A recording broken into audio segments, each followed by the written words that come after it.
Jai Gurudev. Today we will continue reading book Pause and Think, written by Pandit Sri Ram Sharma Acharya, Part 2. The soul is the center of the vast ocean of knowledge. It is also the main basis of happiness. The seeds of progress and prosperity are concealed within it. It is also the basis of heavenly peace and liberation. The legendary Kalpavruksha, a wish granting tree, is within us and not outside. When you stand under it and wish something, the satisfaction of innumerable desires is possible by recognizing and knowing one's conscience. The soul is like the philosopher's stone. By its touch, our muddled human life is converted to one with angelic happiness. This nectar quenches our insatiable thirst. This is because Atma or the soul or the conscience is perfect and complete by itself. That one is a seer who has seen his soul. For such a person, nothing is left to be achieved. Atma or the soul must be considered a part of the universal energy. In other words, we must recognize and understand our own soul. These days, these days, everyone is troubled by inner restlessness. Even though modern man has enough means of his livelihood, he is restless and perturbed. A highly educated man occupying a position of status is internally wobbly because many questions trouble him and he has no answer to them. Businessmen, so called knowledgeable people, and leaders, all this, although occupying high positions, are troubled with a single subject. Their single complaint is conflicts, restlessness, pain, and problems. Right from the lowest to the highest, most people are troubled by such problems and try out various ways to solve them. But despite various efforts, they are not able to find solution. In reality, the answer or the solution to the problem lies not outside but within man's own conscience. The pride or arrogance of prosperity, beauty, personality, scholarship, or knowledge is that vice which keeps us away from the real knowledge of life. Arrogance about anything, whether about virtue, personality, or possession of goods, hustles a man away from real happiness and inner peace. How can a man be at peace whose mind and heart are prisoners of this castle of hypocrisy? When the wealthy will shade their pride and sincerely help the downtrodden, when the highly educated will come down to the ordinary illiterate person and people in high position get involved in the service of the common man, their ego will dissolve with ease and they will realize that the real happiness comes from a liberal and sympathetic heart. The conflicts between man and man is not because of poverty and shortages, but because of the problem of mine and yours. Everyone likes to have his own benefit, own prosperity, and own welfare, but does not have the same feeling for others. Except for self, the person is not worried about the loss, insult, or even that of another person. On the contrary, each one tries to take the maximum benefit from another person. There is a solution to this worldwide problem. The solution lies in removing the heart from the petty feelings of mine and yours and to join it with the whole universe. This maxi of coexistence is the first step in the practical path. Live and let live. Everyone must eat his bread out of his honest income. The second maxi is I must contribute something towards the livelihood of others. A clean conscience, a clean heart, is the fundamental basis of spiritual progress. Apparent good deeds also fail without a clean heart. A person who has cleansed his heart and who is marching ahead towards spiritual progress is really lucky. The knowledge of spiritualism is such that the knowledge of the entire universe and all possessions and supremacy are useless in comparison. There is no dearth of knowledge for the practical life. With the help of this knowledge, people progress and purchase gadgets for material comforts. Even then, they do not achieve real peace until they resort to spiritualism. Without doubt, there is tremendous power in detachment and renunciation. Even the worst influences are removed when one practices detachment and renunciation. Detachment means an attitude of lack of personal or selfless interest in thoughts, feelings, action, and material subject or affairs. In short, detachment means freeing oneself from the bondage of illusory attachments, anger, false sense of one's importance, and malice, etc. Detachment can also be described as that condition of mind when the various attitudes and feelings abate from various subjects and the mind awakens towards the eternal truth. It is difficult to gauge the strength and the power of detachment and renunciation. Suffice to say that people who cultivated detachment and renunciation were unfazed in the face of people's criticism, severe opposition, and worldly temptation. Detachment is the best method for considering and abating the six eternal enemies of every human being, that is, lust, anger, attachment, greed, vanity, and jealousy. The thirst of wealth also likes lust, and anger produces insensitiveness and hard heartedness in man. Humanness does not lie in usurping the goods for others, stealing, and insufficient payment for work done by others. Man begets a service downfall by such acts.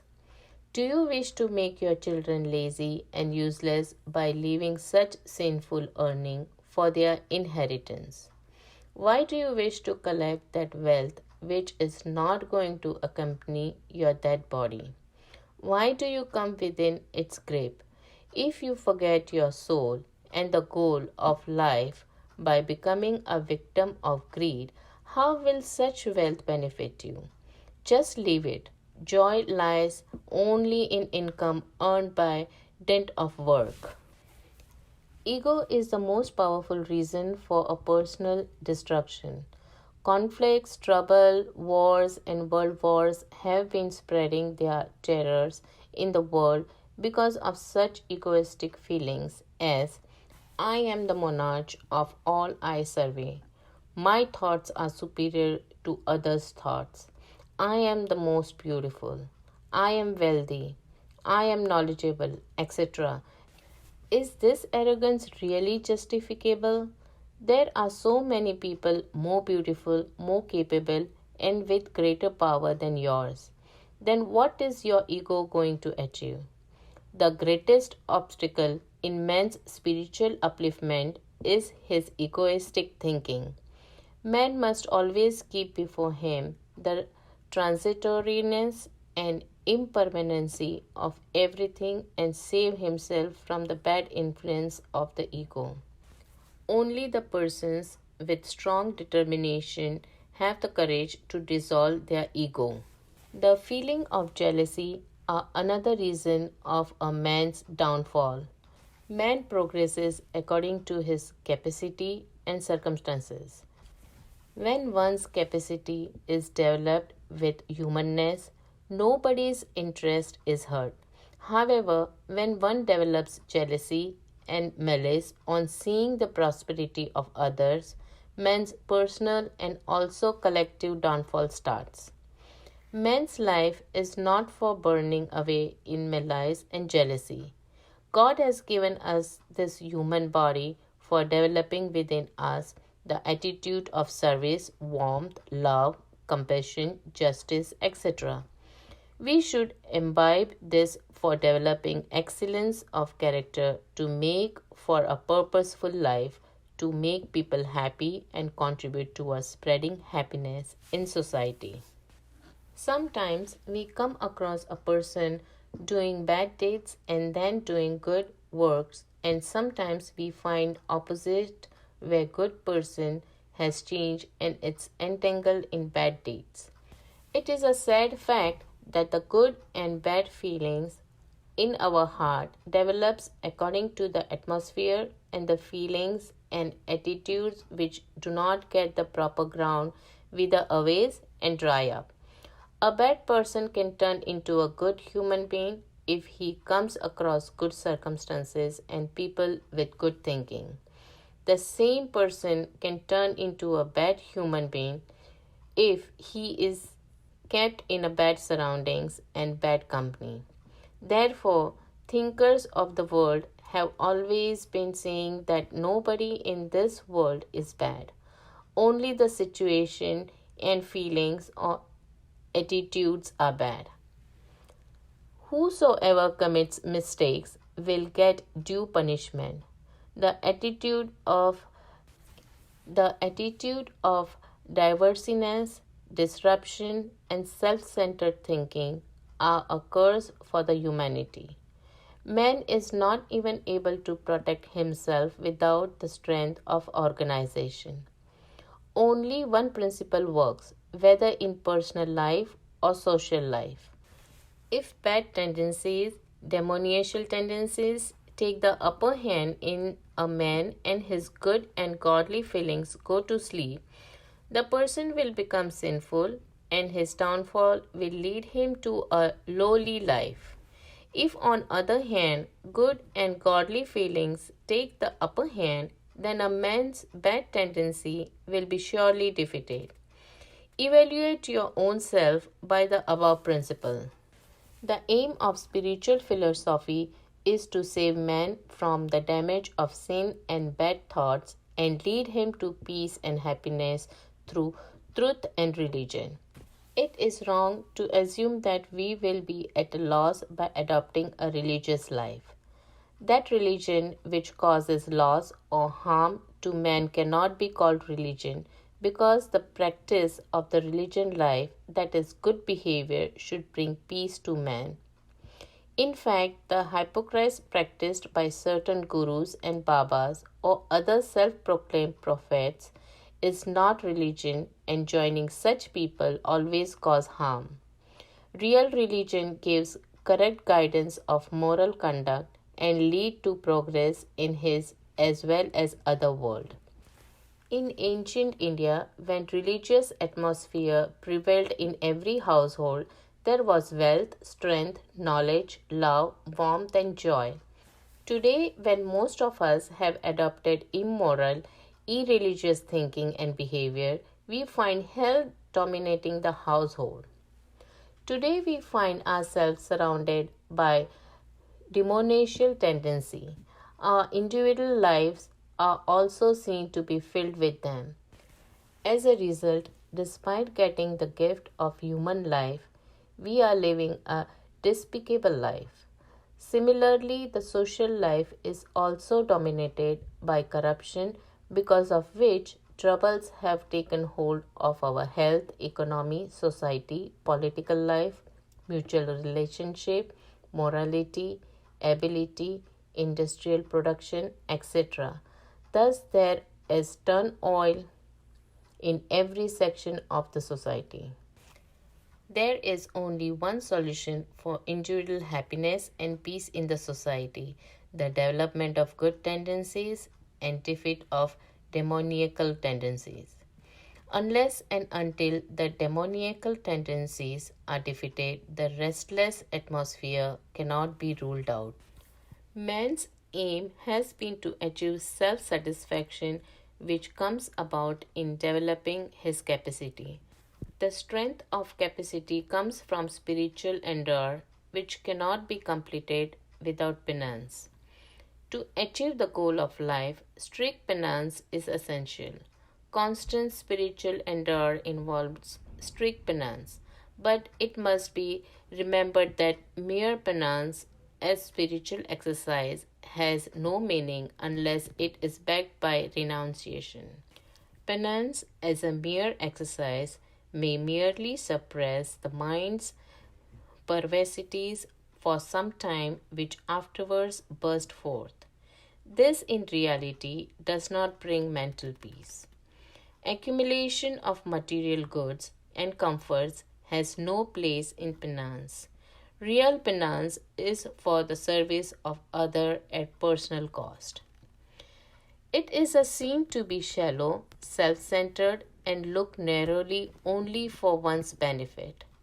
That activity which is undertaken for achieving only one's own objective is also sinful. Included in this are the limitless desire, ambitions, unfathomable lust, like, dislikes, etc. In many seen and unseen ways, sin keeps on prodding us and making our life workshop.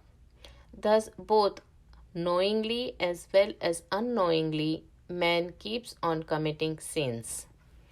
If we want to achieve our life's purpose, to experience the vastness and purity of God, we will ourselves have to be sinless and pure.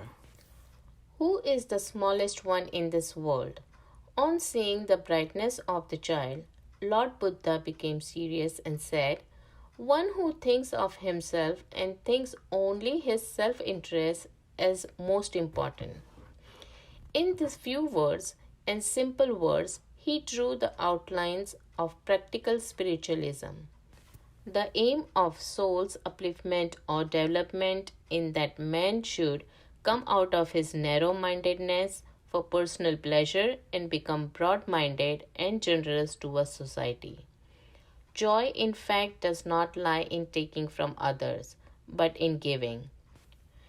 As long as man has the ambition and keen desire of only collecting and storing away, he remains absolutely small, lowly, helpless, and useless.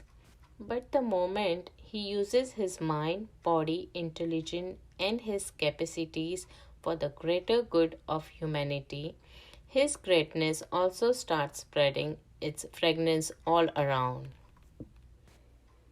The end of this book. Jai Gurudev.